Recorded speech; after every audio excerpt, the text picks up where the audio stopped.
through esophagus is characteristically seen in diffuse cardiospasm. तुम्हारे इसमें sharp में, इसके लिए मैं ये पढ़ा रही हूँ. डिफ्यूज कार्डियोस्पाज्म क्या है? टर्शियरी कंट्रैक्शन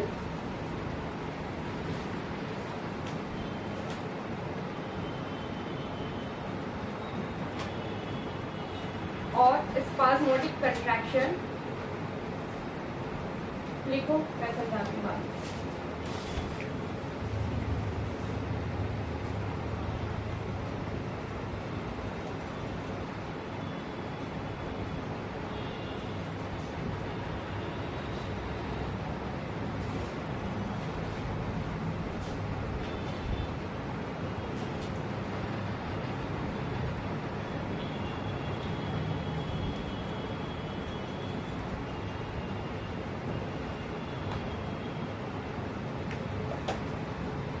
दिख रहा है?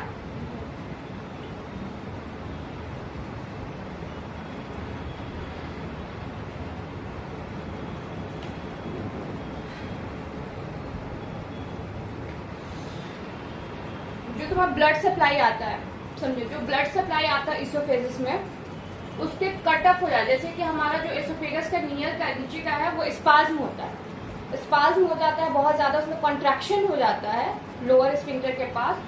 तो इसमें तुम्हारा जो ब्लड सप्लाई है वो कट ऑफ हो जाता है, मतलब खत्म हो जाता है, रुक जाता है, जिसकी वजह से इस्टीमिया होता है. इस्टीमिया जब होगा, ब्लड सप्लाई रुकेगा तो वहां पे पेन होता है. लेफ्ट साइड में उसको पेन होता है. इससे मिमिक करते हैं बहुत से लोग एंजाइना से, कि मतलब दिल का पेन हो रहा है, हार्ट में पेन हो रहा है, लेकिन ये ओसोफेगियल पेन होता है. समझ में आया? उसी को कहते हैं डिफ्यूज कार्डियोस्पाज्म. Ma'am please. जो एसोफेगस में है उसमें कॉन्ट्रैक्शन होता है. जब कॉन्ट्रैक्शन होता है तो उसमें जो ब्लड सप्लाई है वो बंद हो जाता है. ब्लड सप्लाई जब बंद होता है तो वो पेन होता है. जैसे ब्लड सप्लाई कहीं पर रुकता है तो वहाँ पे पेन होता है. जो पेन होता है उसको इस्चीमिया कहते हैं. और इसको मिमिक करता है, मतलब ये लोगों को ऐसे अपीयर होता है क्लिनिकल फीचर्स में कि उनको हार्ट में पेन हो रहा है, एंजाइना हो रहा है, लेकिन ये एक्चुअली होता है ओसोफेजियल पेन. इसी को कहते हैं डिफ्यूज कार्डियोस्पाज्म, कार्डियो और डिफ्यूज ओसोफेगल स्पाज्म. समझ आया? देखो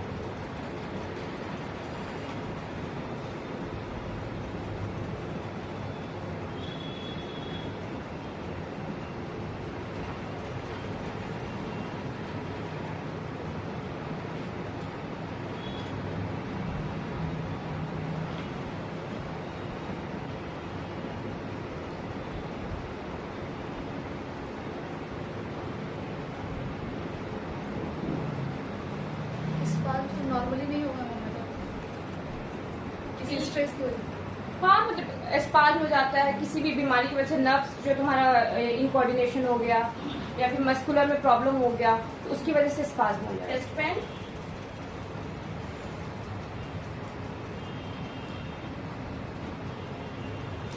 डिस्फेजिया. डिस्फेजिया क्यों होगा? स्पाज्म की वजह से डिस्फेजिया होगा.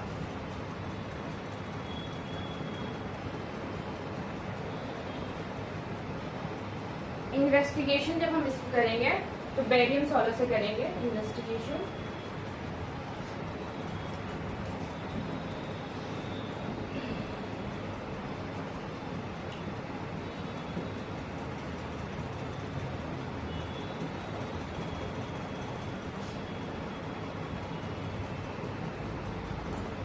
जब बेरियम सॉल्व करवाएंगे तो जैसे कि तुम्हारा ओसोफेगस है, ठीक है, और इसमें कहीं कहीं तुम्हारा स्पाज्म हो रहा है बहुत ज्यादा, ठीक है, ऐसे ऐसे कंस्ट्रिक्ट हो रहा है, स्पाज्म हो रहा है, तो ये प्लेस नैरो हो जाएगा. जहां जहां स्पाज्म होगा वहां प्लेस नैरो होगा. तो जब हम बेरियम सॉल्व करके उसको देखेंगे तो यहाँ तुम्हारा एक जैसे यहाँ पे पूरा डिफ्यूज होगा, पूरा बेरियम सॉल्व आएगा, पर यहाँ एक पतली लाइन आएगी, फिर यहाँ डिफ्यूज होगा, यहाँ पतली लाइन आएगी. तो उसी को यहाँ लिखा हुआ है क्रॉप स्क्यू अपीयरेंस. जो यहाँ लिखा है तुम्हारा कॉल स्क्यू अपीयरेंस.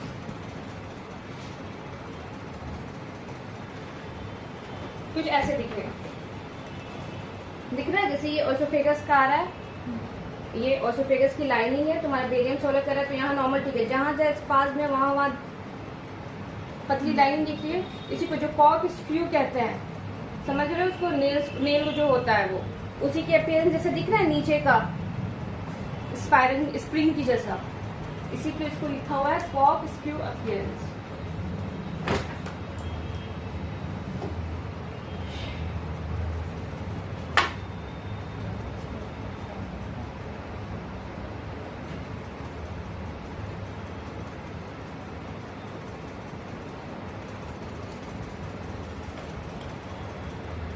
हो गया? कोई प्रॉब्लम? टॉपिक है डायफ्रामेटिक हर्निया।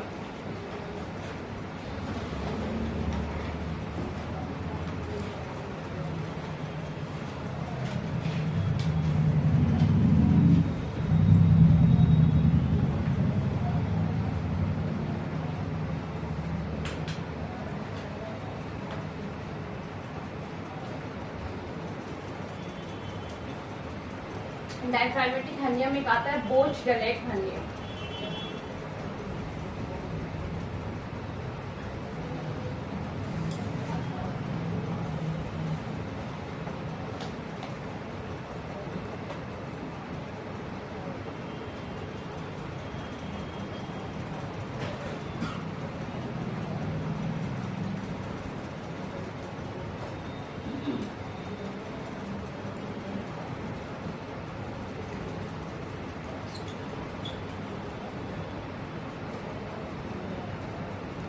इसको हम लेफ्ट साइडेड पोस्टेरोलेटरल हर्निया भी कहते हैं, जैसे कि हमारा बॉडी में ये डायफ्राम हुआ,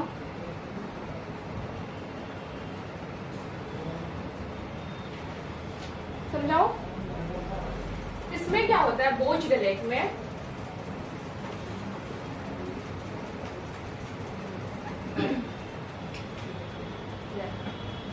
बोझ गलेट हर्निया में क्या होता है कि जब तुम लोग एम्ब्रियोलॉजी मतलब एम्ब्रियो में होते हैं, एम्ब्रियोलॉजी जब उसका होता है फंक्शन जब इसका होने लगता है, तो बोझ गलेट हर्निया में क्या होता है, जो डायफ्राम है इसका कंप्लीट फ्यूजन नहीं हो पाता है और यहाँ एक होल पर रहता है। जो डायफ्राम बनता है इसमें कंप्लीट इसका फॉर्मेशन नहीं हो जाता है और इसमें एक डिफॉर्मिटी रहता है। तो बोझ गलेट में क्या होता है, जैसे कि अब ये एक होल रह गया तुम्हारा, ठीक है, अब नीचे तुम्हारा इंटेस्टाइन हो गया, स्प्लीन हो गया, स्टमक हो गया, पैनक्रियाज हो गया, तो ये तुम्हारा जो हर्निएट होके ऊपर की तरफ चला जाता है,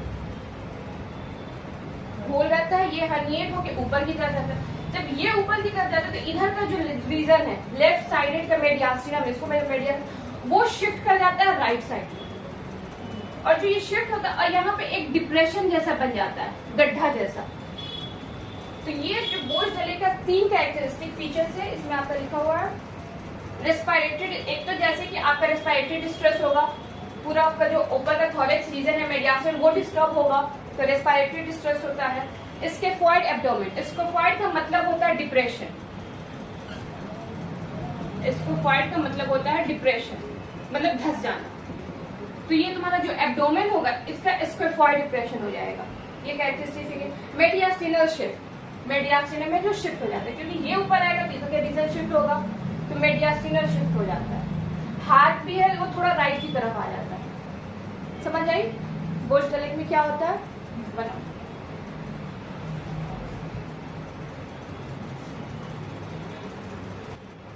Commonest cause of death in newborn with CDH, congenital diaphragmatic hernia, CDH. Commonest cause of death in newborn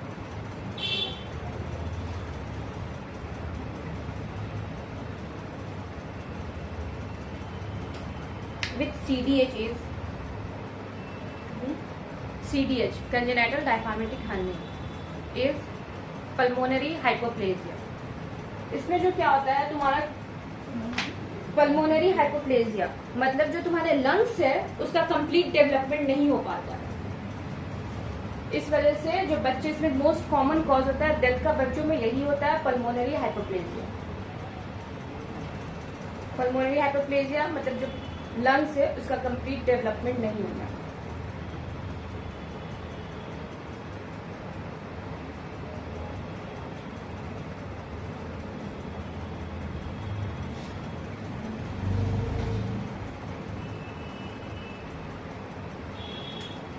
हो गया। इसका ट्रीटमेंट में इसका क्या करते हैं हम, जैसे कि डायफ्राम को जो नॉन एब्जॉर्बल सूचर है, जो एब्जॉर्ब नहीं होता, उससे हम उसको सूचर कर देते हैं, सर्जरी कर देते हैं। इसमें यही होता है इसका treatment of CDH is to close the defect in diaphragm by non-absorber suture.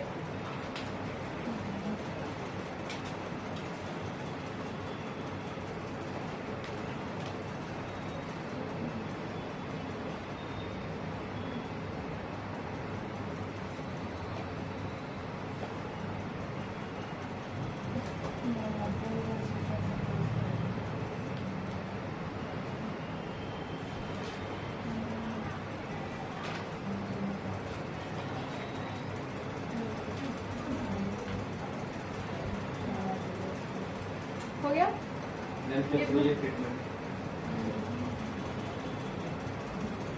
Treatment of CDH is to close the defect. Treatment of CDH, congenital diaphragmatic hernia, is to close the defect in diaphragm by non-absorbable suture. In diaphragm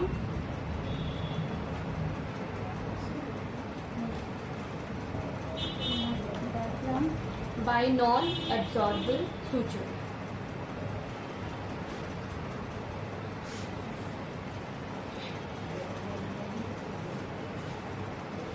इसमें एक word आया eventration occur through a defect in muscles of diaphragm. Eventration में होता है, इवेंट्रेशन का मतलब होता है एबनॉर्मल शिफ्टिंग ऑफ अपवर्ड्स। जैसे मैंने बताया डायफ्राम में वो हो जाता है जो नीचे का जो भी ऑर्गन से ऊपर शिफ्ट हो जाता है, तो वही होता है इवेंट्रेशन।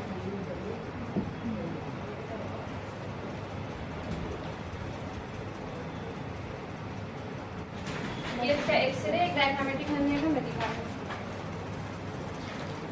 दिख रहा है? ये नीचे के पोर्शंस ऊपर आते हुए,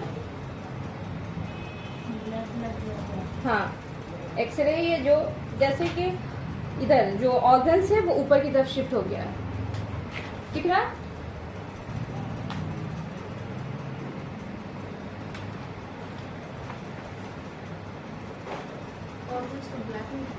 क्या? ये गैस है, बॉवेल लूप ऊपर चला गया, गैस्ट्रिक बबल स्टोमक की वजह से बॉयल लूप, ये जो इंटेस्टाइनल है वो ऊपर चला गया, तो जहां भी गैस होता है वहां ब्लैक ब्लैक हो जाता है ना, इस वजह से ये ब्लैक ब्लैक दिख रहा है। नेक्स्ट है hiatus hernia. Hiatus hernia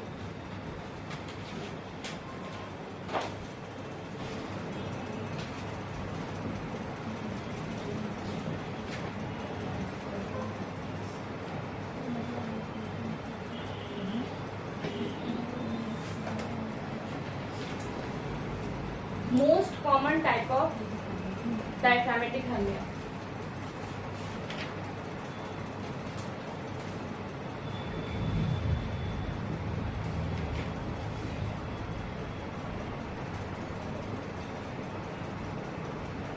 Approx 98%। हो गया। ये एक एक्वायर्ड हर्निया है। एक्वायर्ड और कंजेनाइटल समझते हो? हाँ, किसी को ऐसा जो नहीं पता एक्वायर्ड और कंजेनाइटल के बीच का फर्क? सबको पता है? Acquired hernia most common in adults,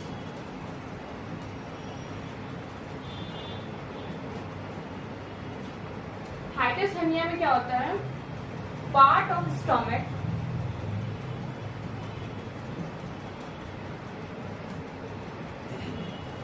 pushes up through the diaphragm muscle.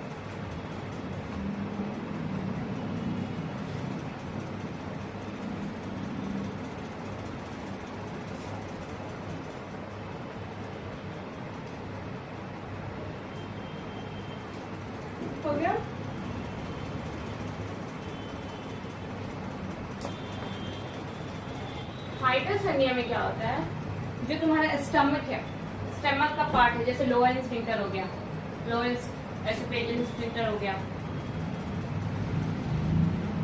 या फंडस हो गया,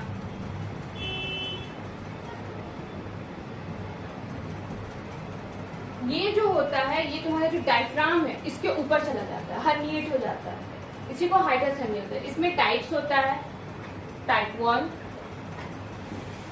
टाइप 2,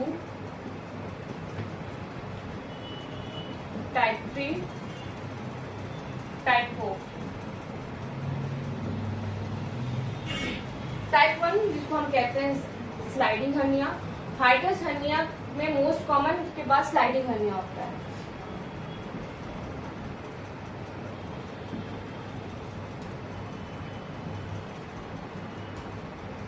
है 85% में यही होता है स्लाइडिंग हर्निया। इसमें क्या होता है, जो गैस्ट्रोएसोफेजियल जंक्शन है, गैस्ट्रोएसोफेजियल जंक्शन है, ये हर्निएट होके तुम्हारा फंडस डायफ्राम के ऊपर चला जाता है, ऐसे ये तुम्हारा हर्निएट हो गया। हाँ क्या डायग्राम मोबाइल के मोबाइल में दिख रहा है। मैम वो आप इधर शिफ्ट कर दीजिए अपना डायग्राम।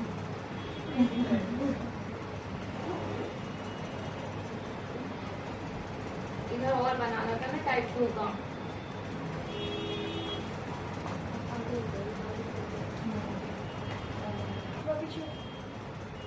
बस यही देखना है, फिर मैं टाइप 2 को उधर बनाऊंगी। टाइप 2 होता है रोलिंग हर्निया।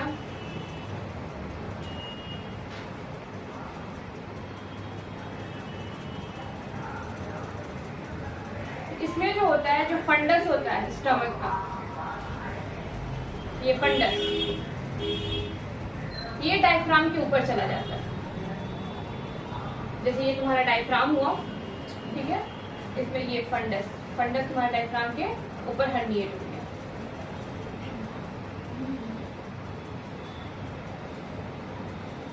ठीक है, दिख रहा है?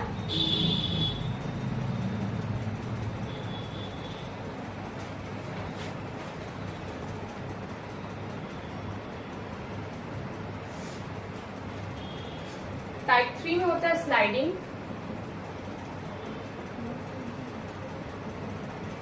Plus rolling. इसमें तुम्हारा गैस्ट्रोएसोफेजियल रीजन भी ऊपर चला जाता है और फंडस भी ऊपर चला जाता है।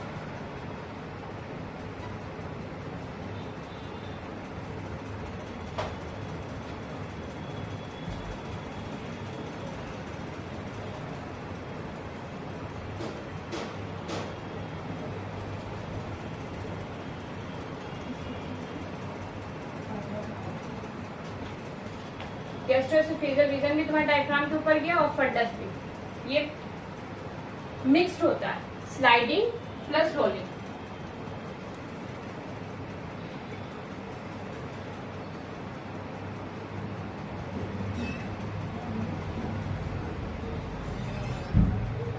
आ रहा है समझ किसी को? तुम्हें आ रहा है? इसकी शक्ल सबसे कंफ्यूज है, ऐसी बना। टाइप 4 बना रही हूँ। पारा एसोफेजियल हर्निया।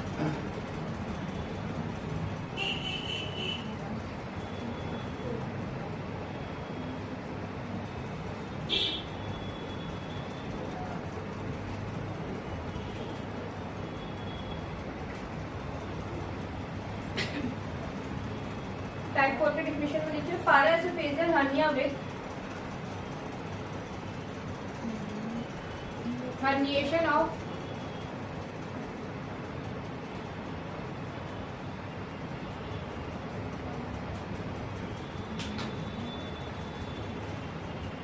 content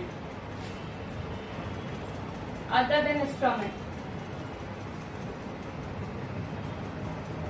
इसमें तुम्हारा स्टमक के कंटेंट जैसे गैस्ट्रोएसोफेजियल जंक्शन, फंडस, इसके अलावा जो दूसरा एब्डोमेन का कंटेंट जैसे इंटेस्टाइन, स्प्लीन, पैंक्रियाज, ये भी हर्निएट हो जाता है डायफ्राम के ऊपर।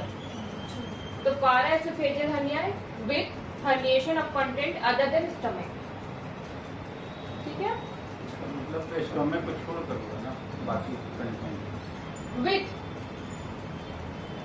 herniation of content other than stomach. Stomach के साथ, जैसे पारा एसोफेजियल हर्निया, इसको टाइप 3 को पारा एसोफेजियल कहते हैं। इसके अलावा जो स्टमक के अलावा का जो हो जाता है, जैसे ये तुम्हारा फंडस, ये तुम्हारा स्टमक का ही रीजन है ना, तो पारा oesophageal hernia with herniation of content, जैसे कि इसके अलावा तुम्हारा जो इंटेस्टाइन हो गया वो ऊपर चला गया, स्प्लीन ऊपर चला गया, पैंक्रियाज ऊपर चला गया। लाइन थोड़ा कंफ्यूजिंग लिखा हुआ है। देखो स्टमक में और भी चीजें होती है, जैसे कार्डिया हो गया, हाँ कार्डिया, तो ये ऊपर नहीं जाएगा, बस फंडस पारा एसोफेजियल हर्निया, मतलब ये टाइप 3 को पारा एसोफेजियल हर्निया भी कहते हैं।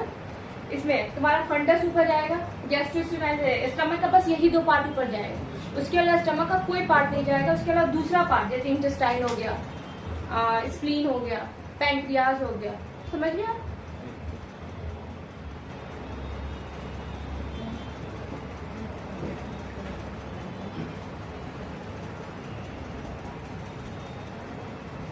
टाइप 3 में फंडस के साथ क्या हमें करेगा? Gastroesophageal junction.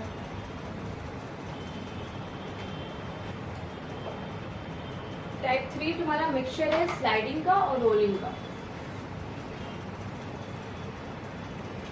टाइप 4 में टाइप 3 है, यानी टाइप 3 है जो मतलब समझ लो टाइप 1 भी है, टाइप 2 भी है। उसके बाद उसके अलावा स्टमक का और कोई नहीं जाएगा, ना कार्डिया जाएगा, ना लोअर ये जाएगा नीचे का, बस इसके अलावा इसमें तुम्हारा जो अदर देन स्टमक हो गया, इंटेस्टाइन हो गया, पैंक्रियाज हो गया, स्प्लीन हो गया, वो हर्निएट करेगा।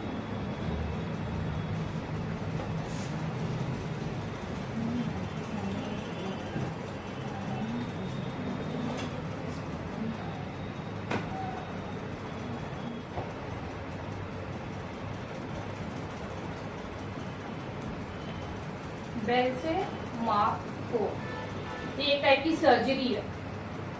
इसमें क्या होता है, रोलिंग के लिए ट्रीटमेंट होता है। रोलिंग हर्निया में पढ़ा तो पहले बता था कि फंडस ऊपर चला जाता है डायफ्राम के ऊपर। इसमें अगर तुम्हारा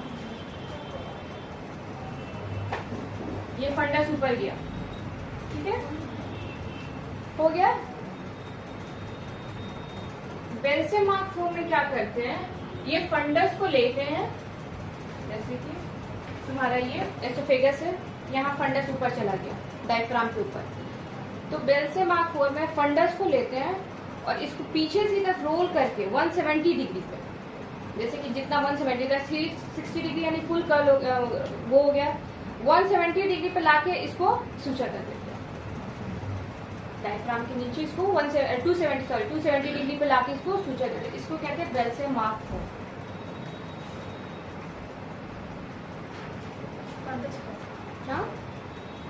हाँ फंडस को, फंडस जैसे फंडस तुम्हारा निकला हुआ है, इसको ठीक करने के लिए इसको पीछे से लाके ऐसे, ये फंडस ऐसे इसको पीछे से लाके एसोफेगस के यहाँ पे लाके इसको सूचर करते हैं। सीजन नहीं करेंगे, नहीं, इसको नीचे से लाके बांध देते हैं।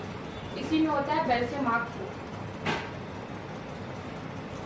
इसके आगे दिया है निसिन फंडोप्लिकेशन। इसमें क्या करते हैं 60 डिग्री 360 डिग्री, मतलब यहाँ से स्टार्ट किए और यहीं पे लाके इसको अटैच कर दिए। ये आपका डिपेंड करता है कि आपका फंडस कितना ऊपर गया, कितने लेंथ तक गया। अगर थोड़ा सा गया तो पीछे 90 डिग्री पे लाके गए, उससे थोड़ा ज्यादा गया तो 180 डिग्री पे। जितना आपका फंडस हर्निएट होगा उतना रहेगा। 90 डिग्री पे जो लाके करते हैं उसका नाम अलग है, उसको कहते हैं वाटसन फंडोप्लिकेशन। तो वो चीज नहीं है इसमें, बस तुम्हारा बेल से दिया है, निसिन दिया तो बस उसे जानो, बेल से 270 डिग्री पे लाके इसको कर देते हैं, और ये फंडोप्लिकेशन में 360 डिग्री पे लाके करते हैं। डिग्री विग्री लिखने की जरूरत नहीं है, ये नहीं पूछेगा, बस इस चीज को समझाने के लिए कि ये होता क्या है मैंने बता दिया, ठीक है। इससे ये दिमाग ध्यान में रहेगा क्या है। नाम पूछ सकता है। उसके बाद एक दिया इसमें एंजल चिक प्रोस्थेसिस। ये एक सी टाइप का प्रोस्थेसिस होता है, जैसे ऐसे प्रोस्थेटिक होता है। प्रोस्थेटिक मतलब अलग से, इसको ले जाके इसको थोड़ा नीचे करके इसको इसमें जोड़ देते हैं अलग से। वही दिया है एंजल चिक प्रोस्थेटिक। क्या नाम है? एंजल चिक प्रोस्थेसिस जो दिया हुआ है, इसमें एक सी टाइप का प्रोस्थेट होता है, इसको बाहर से ले जाके इस पे हम ओसोफेगस पे लाके अटैच कर देते हैं फंडस को नीचे करके, समझ रहे हो? इसमें किसी तरह का वो नहीं करते सूचर वगैरह, या इसमें बस बाहर से प्रोस्थेट ले जाते हैं और उसको यहाँ लगा देते हैं ओसोफेगस में। सी टाइप का होता है, इसको ले जाके ऐसे बांध देते हैं, फंडस को नीचे करते हैं।